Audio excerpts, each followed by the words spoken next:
Welcome back to my channel. I'm Rajveer Kaur. I am a mindful chemistry coach and I teach 11th and 12th class science students this subject so that they can score very well in their board exams, and as well they can appear in the entrance exams with great confidence.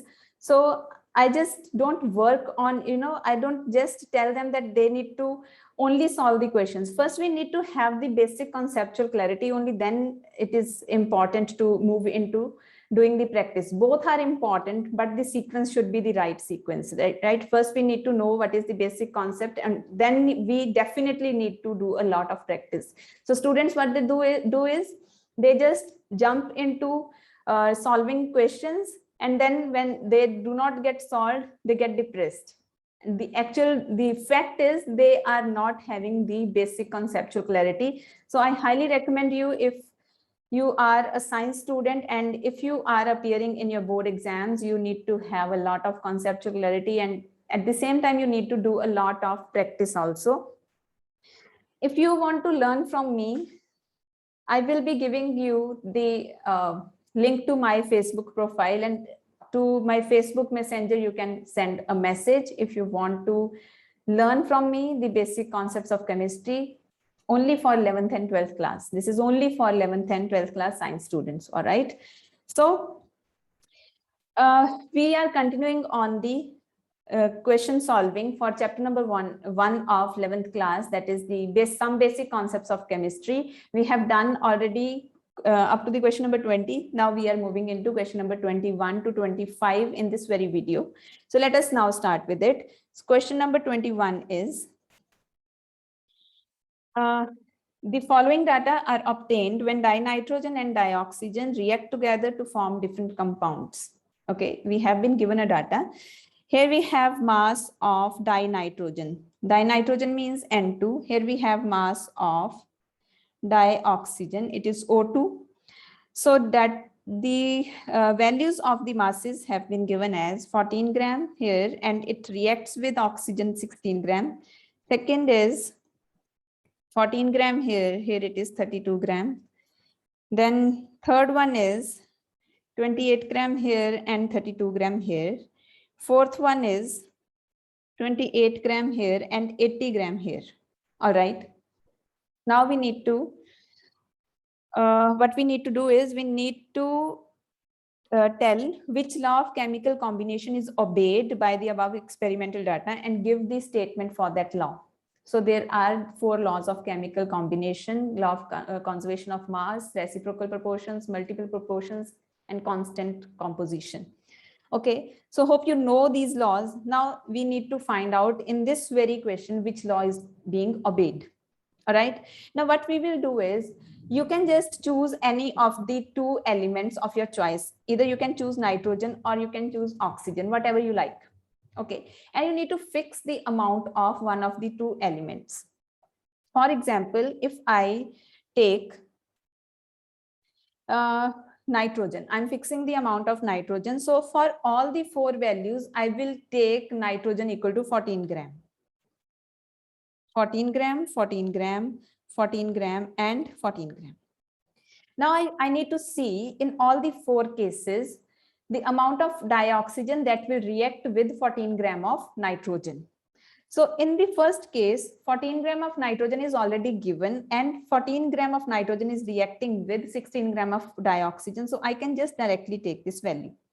Similarly, in the second case also, here it is 16 and 32. Then in the third value, this is 28 and I have made it half, that is 14 gram. And now I will be making this value also half, because if 28 gram of nitrogen are reacting with 32 gram of oxygen, this means 14 gram will be reacting with 16 gram. Okay, last one here, it will be, I have again made it half. This will be also divided by 2. Okay, now this has been fixed. Now we need to take the ratios of these 4 values. 16 is to 32 is to 16 is to 40. Now we need to convert it into simple whole number ratio. Divide all the values by 8. You will get 2 is to 4 is to 2 is to 5. This is simple whole number ratio. Now this data which has been given, it is obeying law of multiple proportions.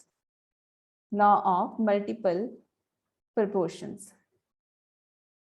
So I will not be giving you the proper statement for this law, but I will explain it to you what that law is. This law states that if two elements are combining together to form different types of compounds, two elements are combining together to form different types of compounds, and we fix the amount of one of the two elements, then the ratio of the weights of the other element combining with the fixed amount of the first element will be a simple whole number ratio. That is law of multiple proportions. So this is that. All right, hope this is clear to you. Let us now move into the next question. That is question number 22.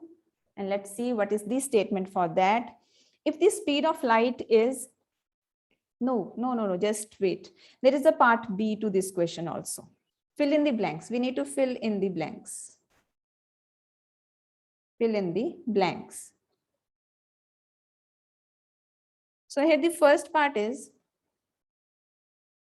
1 kilometer equal to how many millimeters equal to how many picometers. Then the second part is 1 milligram is equal to how many kilograms is equal to how many nanograms. The third one is 1 milliliter equal to how many liters equal to how many decimeter cube. Okay, so let us start with the first one, 1 kilometer. So if I write 1 kilometer is equal to 1 kilometer, it's true, right? So now suppose I'm multiplying and dividing this value with the same value, it will not make any difference. All right, now I want to convert this into meters.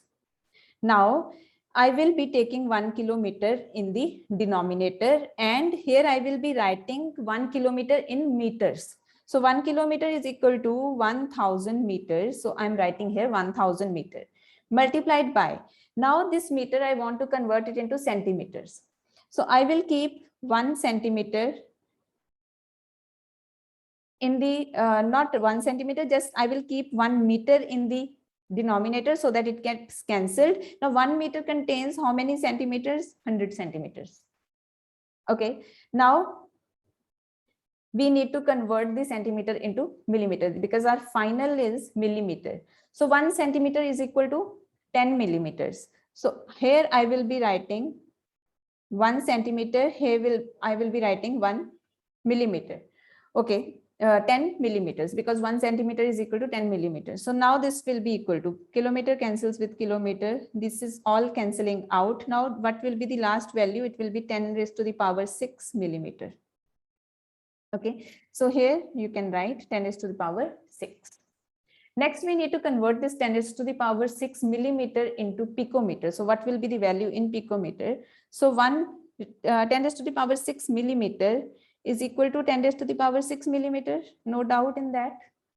Okay, so multiplied by, now I need to convert it into meters. Okay, I want to cancel out this millimeter. So I will keep 1 millimeter in the denominator, and in the numerator I will write 10 raised to the power minus 3 meter, because 1 millimeter is equal to 10 raised to the power minus 3 meters multiplied by, now I want to convert this meter into picometer. The final is we need picometer. So what I will do, I will keep 1 picometer here, and I will write the value of 1 picometer in meters. So 1 picometer is 10 raised to the power minus 12 meter. So this will now be equal to, millimeter cancels with millimeter, meter with meter. So we are left with 10 raised to the power 6 multiplied by 10 raised to the power minus 3 multiplied by 10 raised to the power 12, because I'm taking it in the numerator. So this will be the picometer. So this will come out to be equal to 10 raised to the power 15 picometer. So here you can just write 10 raised to the power 15 picometer. All right. Next is this one, the second one, you can do it yourself because it is very similar to this one that I have solved. I will be moving into the third one. Third one also, it is very simple. If you want, you can solve it yourself. So it's 1 milliliter is equal to how many liters is equal to how many decimeter cubes. Okay, 1 milliliter is equal to 1 milliliter multiplied by, now 1 milliliter here, 10 raised to the power minus 3 liter here. All right. So it will be 10 raised to the power minus 3 liter, 10 raised to the power minus 3. Now 1 liter is equal to 1 decimeter cube. Therefore, 10 raised to the power minus 3 liter is equal to 10 raised to the power minus 3 decimeter cube. All right. So next, let us move into the 22nd question. The statement for that is, if the speed of light is, we have been given the speed of light that is equal to 3.0 multiplied by 10 raised to the power 8 meter per second. Calculate the distance covered by light in 2 nanoseconds. We have been given the time 2 nanoseconds, and this is the speed of light. We need to find out what will be the distance covered. Okay, so distance is equal to speed into time. So sorry, just put equal to here, speed into time. So speed is 3.0 multiplied by 10 raised to the power 8 meter per second, but time has been given in nanoseconds. Here we are using seconds. So in both the values, the units need to be the same. Okay, so we will convert these nanoseconds into seconds. So it will be 2.00 multiplied by 10 raised to the power minus 9 second, because the value of nano is 10 raised to the minus 9, multiplied by 2.00 into 10 raised to the power minus 9 second. It will be equal to 6.00 multiplied by 10 raised to the power minus 1 meter, or we can write 0.600 meter. So this will be the result. It is very simple question. So let us now move into the question number 23. So question number 23 says, we have been given a reaction. We have been given a reaction. The reaction is A plus B2 gives AB2. A plus B2 gives AB2. Now identify the limiting reagent, if any, in the following reaction mixtures. Limiting reagent, you need to find different cases have been given in which we need to find out what will be the limiting reagent. Now the limiting reagent is the one which is present in this lesser amount than the required amount. Okay, suppose we need something to be 10 gram and we have only 8 gram, then that will be considered as the limiting reagent. Now let us move into it and understand it better. Okay, the first case is 300 atoms of A plus 200 molecules of B. They are reacting. If these two are reacting together, which will be the limiting reagent? Okay. Now from the balanced chemical equation, if you can see, this is a balanced chemical equation.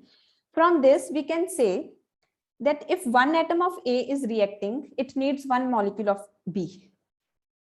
One atom of A reacts with one molecule of B. So you can just write from the balanced chemical equation, it is clear that one atom of A reacts with one molecule of B. Okay, so therefore 300 atoms of A, with how many molecules of B they will react? 300 molecules of B, but the amount of B here we have is only 200 molecules.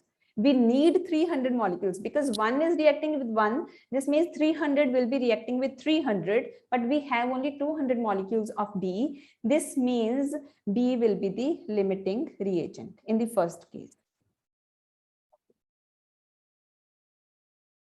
So 300 atoms of A, they will need 300 molecules of B to react, but only 200 are available. This means B is the limiting reagent. So you just can write this out, okay? The next part of this question is, second is, 2 mole of A is there plus 3 mole of B. We have 2 moles of A and 3 moles of B. The balanced chemical equation is A plus B2 gives AB2. Now from this equation, 1 mole of A reacts with 1 mole of B. But here we have 2 moles of A and 3 moles of B. Now to react completely the 3 moles of B, we will need 3 moles of A because 1 is reacting with 1, 3 will react with 3. So we need 3, but we have only 2. So this means A will be the limiting reagent. Then third one is 100 atoms of A plus 100 molecules of B. 100 atoms of A plus 100 molecules of B. Now, in this case, no limiting reagent will be there. No limiting reagent. Why so? Because according to the balanced chemical equation, 1 atom of A requires one molecule of B to react. Okay, this means 100 atoms of A will react with 100 molecules of B. So this means the amount present is the required amount. So there will be complete reaction. So no limiting reagent is there in this very particular case. Then next is 5 mole of A plus 2.5 mole of B. Okay, 5 mole of A, 2.5 mole of B. So again, see the balanced chemical equation. For 1 mole of A, we need 1 mole of B. This means for 5 mole of A, we will need 5 mole of B, but we have only 2.5 mole of B. This means B will be the limiting reagent. All right, so last part is there. You will be doing it yourself. It is now very simple. It is just the reverse of fourth part of this very question. Okay, so you can do it yourself now. Now let us move into question number 24. Okay, dinitrogen and dihydrogen react with each other to produce ammonia according to the following chemical equation. N2 gaseous plus H2 gaseous gives 2NH3 gaseous. This is the equation that has been given in your book. Okay, now first of all, before reading the parts of the question, we will be balancing it out. So we need a 3 here to balance this chemical equation. So now let us move into the first part. Calculate the mass of ammonia produced if 2.00 into 10 raised to the power 3 gram of dinitrogen reacts with 1.00 into 10 raised to the power 3 gram of dihydrogen. We need to find out what will be the amount of ammonia produced if we have these 2 amounts of nitrogen, dinitrogen and dihydrogen. Okay, now first of all, we need to see the balanced chemical equation, and from there we will be finding out what amount of nitrogen reacts with what amount of hydrogen. Only then we will be able to solve this question. Okay, so let us now consider the balanced chemical equation. So the molecular mass of dinitrogen is 28 gram. Here it is 6 gram. And the ammonia produced will be, you can just calculate, it will be 32 gram. Okay, 17 is the molecular mass of ammonia. So from this chemical equation, the balanced chemical equation, it is clear that 28 gram of dinitrogen reacts with 6 gram of dihydrogen to produce 34 gram of ammonia. Now these are the amounts of the nitrogen and hydrogen that have been given to us. First of all, we need to find out whether there is a limiting reagent or not. One is excess reagent, one is limiting reagent. If we know is there some limiting reagent, only then we will be able to find out the exact value of the ammonia that will be produced. Okay, so from this equation, you can just write 28 gram of dinitrogen reacts with dihydrogen equal to 6 gram. Therefore, 2.00 into 10 raised to the power 3 gram of dinitrogen reacts with dihydrogen equal to 6 upon 28 multiplied by 2.00 into 10 raised to the power 3. This will come out to be equal to, okay, so it is Just give me a second. 12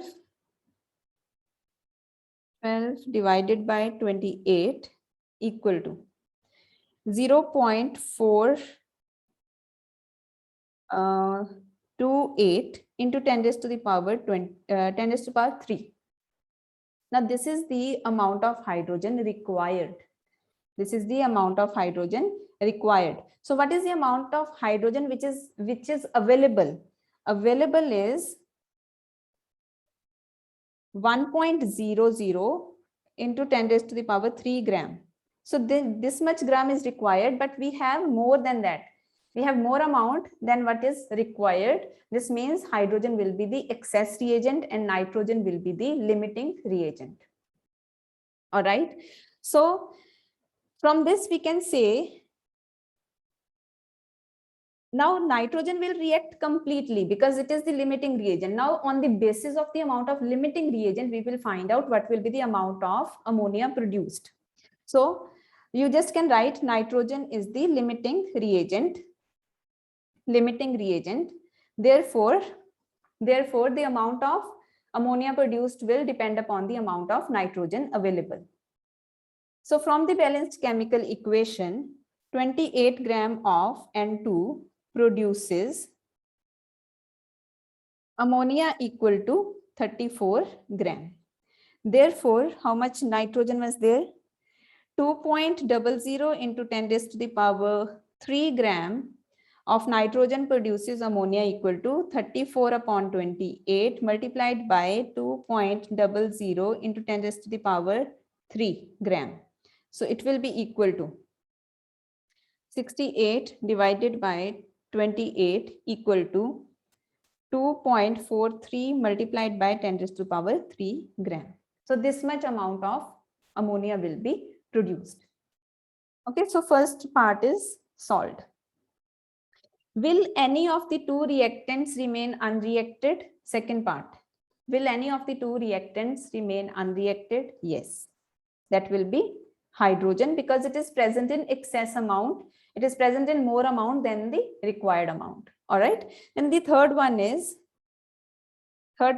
if yes, which one and what would be its mass? So what will be the excess mass of hydrogen? So it would be hydrogen. Okay. What would be the mass? So available was 1.00 into 10 raised to the power 3 gram. And the required was 0.4 something. I have just skipped it from my mind what it was. Okay, 0.48 perhaps it was, or 428 into 10 raised to the power 3. I think this was the value. So 1 minus 0.428 equal to. So it will be 0.572 into 10 raised to the power 3 gram. This will be the amount of hydrogen that will remain unreacted. This will be the excess amount of hydrogen. Okay, so this is the value. All right, so next we can move to the next question. Hope this is clear to you. It is very simple. Next question is, how are 0.5 mole of, okay, just let me check this question. Okay, how are 0.5 mole of Na2CO3, sodium carbonate, and 0.5 molar, 0.50, here it is also 0.50 mole and 0.50 molar, capital M is there, this means molarity, Na2CO3 different. How these two are different? Okay. Now, when we are talking about mole, this means the number of moles. Okay, so 0.5 mole of Na2CO3 means 0.5 mole of Na2CO3 means 0.50 mole of solid Na2CO3. Just like we are taking it out of the box and we are measuring, this is the 0.5 mole. So now, first of all, we need to find out the molar mass. Molar mass will be equal to 23 plus 23, 2 into 23, 46 plus 12 plus 3 multiplied by 16, 48. So 46 plus 12 plus 48, this will come out to be equal to 48 plus 12 is equal to 60. 60 plus 46 equal to 106. So 106 is the molar mass. So 1 mole of Na2CO3 is equal to 106 gram. Therefore, 0.5 mole of Na2CO3 is equal to 106 multiplied by 0.5 is equal to, it will be equal to 53 gram.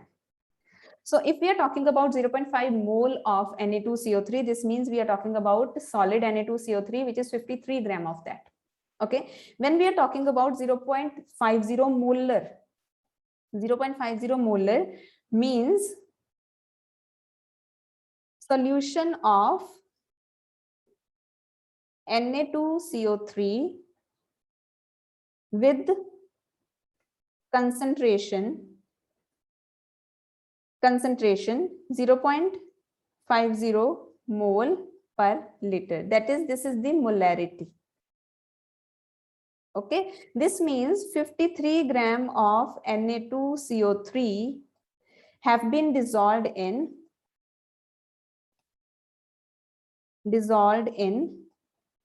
1000 ml of solution.